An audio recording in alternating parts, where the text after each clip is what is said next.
করা, আল্লাহ তাআলার বান্দেগী, এটা আল্লাহ তাআলার দেওয়া জিম্মাদারি। এই দুনিয়াকে সৃষ্টি করেছেন এই দায়িত্ব পালনের জন্য। কাজেই যখন মানুষ যে কাজের জন্য যে জায়গা সৃষ্টি হয়েছে, যে কাজের জন্য যেটা সৃষ্টি হয়েছে, সেটাই হলো করণীয় কাজ এবং সেটাই আসল কাজ। দুনিয়াটা সৃষ্টি হয়েছে এই জন্য যে এখানে হক আদায় হবে। দুনিয়া দারুল হুকুক বলছে, যে দুনিয়া হক আদায় করার জায়গা। এখানে যত সম্পর্ক, সব সম্পর্কের হক আছে। মানুষের একজনের যত সম্পর্ক, যত লোকের সঙ্গে অথবা যত জিনিসের সঙ্গে অথবা যার সঙ্গে তার যত সম্পর্ক তত হক। সবচেয়ে প্রথম যার সঙ্গে সম্পর্ক মানুষের, সেটা হলো যার হক সবচেয়ে প্রথম তার উপরে আসবে, সেটা হলো আল্লাহ। এই জন্য যে আল্লাহই প্রথম, আল্লাহর আগে কেউ নেই, আল্লাহর আগে কেউ নেই, আল্লাহই সবার আগে। তো কাজে আল্লাহর হকই সর্বপ্রথম আদায় করতে হবে, আল্লাহর হকই সর্বপ্রথম আদায় হবে। এরপরে বাকিদের যত জিনিসের সঙ্গে তার সম্পর্ক আছে তাদেরও হক আদায় করতে হয়। অর্থাৎ হক হক বর্তায় হইল মানুষের উপরে তার সম্পর্কের ভিত্তিতে, কার সঙ্গে তার সম্পর্ক। একটা জানোয়ারের সঙ্গেও মানুষের সম্পর্ক আছে।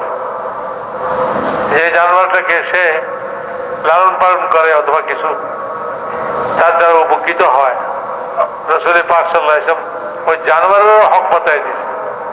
দেখো এরা বোবা মাখলুক, আল্লাহ তাআলা কথা বলতে পারে না, তাদের চাহিদা তারা তোমাদের কাছ থেকে চাইতে পারে না, বোবা তারা।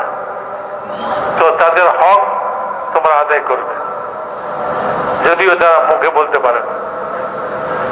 এই জন্য মেরে মহতারাম দোস্ত বুজুর্গ, যত সম্পর্ক তত মানুষের উপরে হক। সবচেয়ে প্রথম সম্পর্ক হলো আল্লাহর সঙ্গে, কাজে আল্লাহর হক সর্বপ্রথম। রাসূল পাক সাল্লাল্লাহু আলাইহি ওয়াসাল্লামের সঙ্গে হযরত মুআয রাদিয়াল্লাহু তাআলা আনহু একই সওয়ারিতে বসা, চলতেছেন। হুজুর জিজ্ঞাসা করলেন, হে মুআয, তুমি জানো আল্লাহর হক কি? আল্লাহ তাআলা এই দুনিয়াতে হক বুঝাইবার জন্যই নবী রাসূলদেরকে পাঠাইছেন, ইলম নাযিল করছেন। ইলম কি? ইলম হইল এই যে হকের তালিম, হক শিক্ষা দেওয়া। কার কি হক আছে এই ইলমের দ্বারা জানা যাবে। তো রাসূলুল্লাহ সাল্লাল্লাহু আলাইহি ওয়াসাল্লাম গোয়াকে হযরত মুআযকে শিক্ষা দিতেছেন, দেখো দুনিয়া হক আদায় করার জায়গা, সর্বপ্রথম হক কার? তুমি কি জানো আল্লাহর কি হক তোমার উপর? হযরত মুআয রাদিয়াল্লাহু তাআলা আনহু উনিও তো শিক্ষার্থী সাহাবী, উনি বলেন, ইয়া রাসূলুল্লাহ, আপনি ভালো জানেন, আল্লাহ রাসূলই ভালো জানেন, আমি তো জানি না।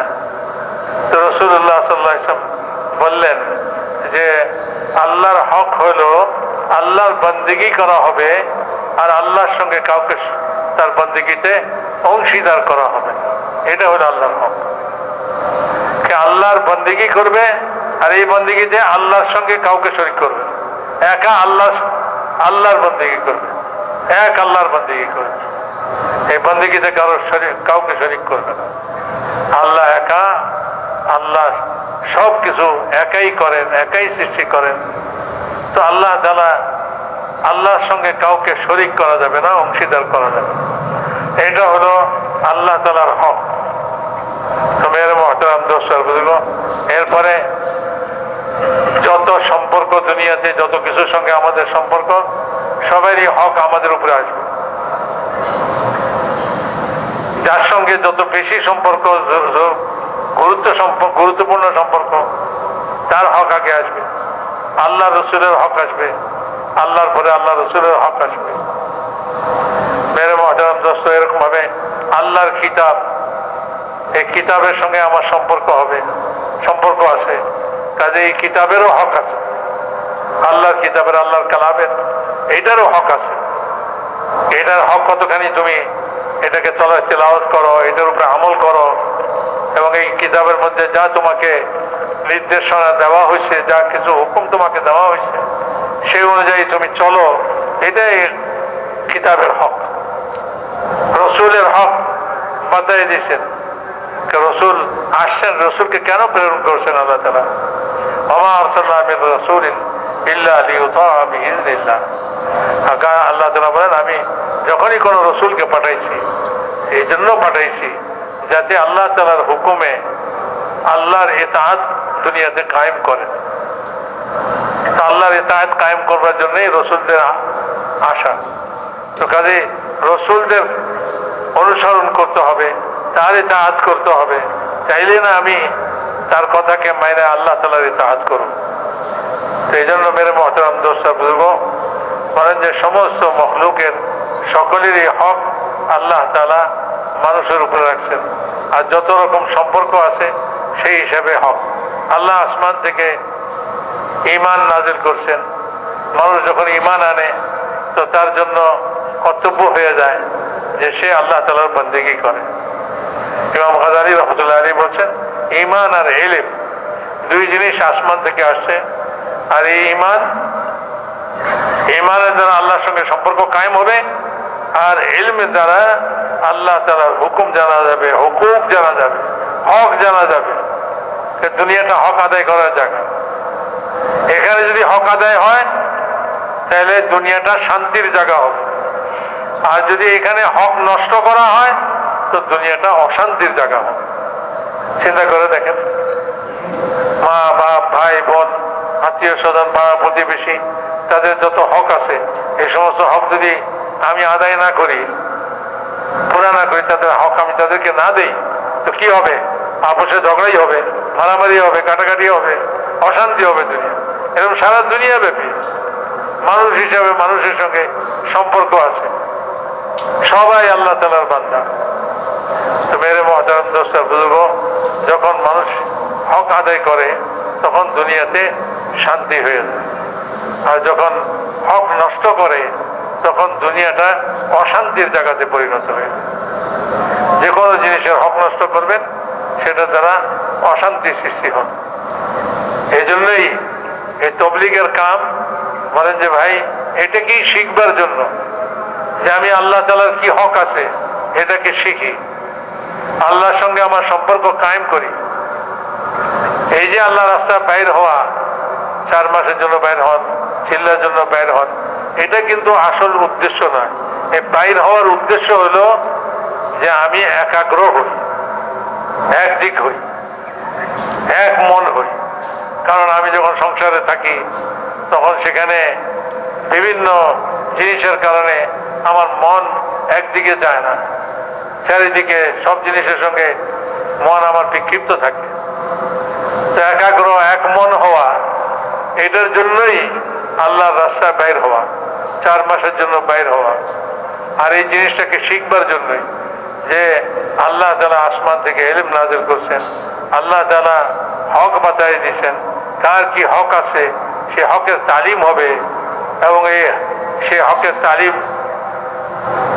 ওটার মধ্যে বসবো আর এই হককে জানবো, তারপরে এই হককে আদায় করব, তো দুনিয়াটা শান্তির জায়গা হয়ে যাবে।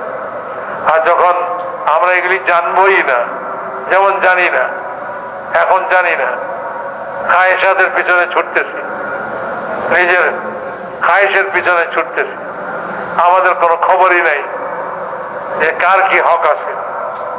তো স্বাভাবিকভাবে আমি আমার খায়েশ পুরা করতে যাই কত জনের, কত মখলুকের হক নষ্ট করতেছি, তো অশান্তি সৃষ্টি হইতেছে। এটারে কোনো রকমেই শান্ত করা যাচ্ছে না। কারণ শান্ত করার যে তরিকা, যে পদ্ধতি, সে পদ্ধতি তো আমরা অবলম্বন করি নাই।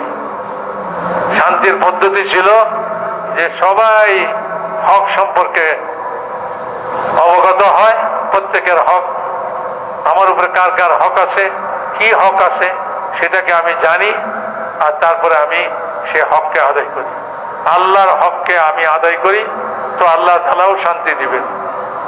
এই জন্য বলেন যে ইতাআত, আল্লাহ তাআলার ইতাআত করবে, আল্লাহর রসুলের ইতাআত করবে। যখন ইতাআত করবে তো আল্লাহ তাআলা রহমত নাযিল করবে। আর আল্লাহর হকই হইল আল্লাহ তাআলার ইতাআত করো, আল্লাহকে মানো। ইতাআত মানে হলো আল্লাহকে মেনে চলো, আল্লাহর রসুলকে মেনে চলো। এটা আল্লাহ এবং আল্লাহ রসুলের হক। এখন যদি কেউ আল্লাহ এবং আল্লাহ রসুলের হককে নষ্ট করে তো কি হবে? পেরেশানি হবে, অশান্তি হবে। আর যদি আল্লাহ এবং আল্লাহ রসুলের হককে মানুষ আদায় করে তো আল্লাহ তাআলা রহমত নাযিল করবে। এই রহমতে সারা দুনিয়া শান্ত হয়ে